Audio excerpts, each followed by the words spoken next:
एक बड़ी प्यारी कहानी आती है। एक टीचर ने देखा कि एक बच्चा है, उसने क्या किया कि बगल के बच्चे का सामान चुरा लिया। अब टीचर ने कहा सबके सामने बोलना तो ठीक नहीं है।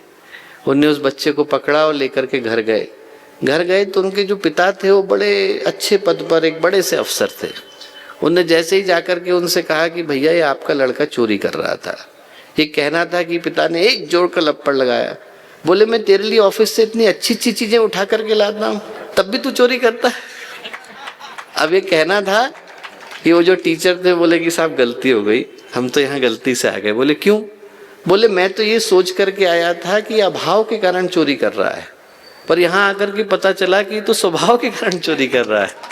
आपने तो घर के स्वभाव के अंदर चोरी डाल दी।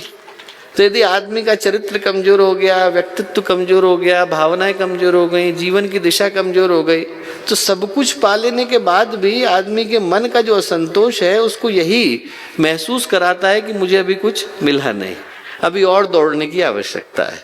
और ऐसे में कहाँ से मिलेगी शांति? ऐसे में आदमी को कहाँ से मिलेगा सौभाग्य? ऐसे में कहाँ से मिलेगा संतोष? तो जो स्मरण करने की आवश्यकता है दीप यज्ञ के अवसर पर कि व्यक्ति ये याद करे कि हम लोग किस संभावना को लेकर के आए। आज का जो दिन है वो ये याद दिलाने के लिए आया कि हम में से हर व्यक्ति के अंदर दिव्य संभावना विद्यमान है।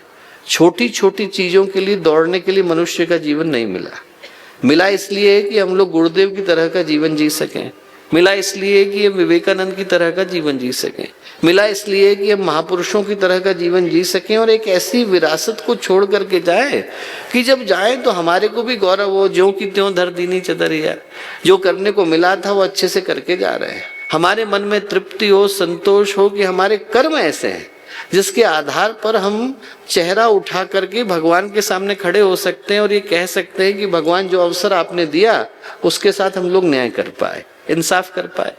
तो जो पहली चीज स्मरण रखने की आवश्यकता है दोस्तों वो ये कि जीवन में कहीं पर हो, किसी स्थान पर हो, कुछ करने को हमें मिला हो, पर हर क्षण याद रखने की आवश्यकता है कि मनुष्य का जीवन एक संभावना है। यहाँ पर व्यक्ति नीचे गिरने के लिए भी स्वतंत्र है और ऊपर उठने के लिए भी स्वतंत्र है।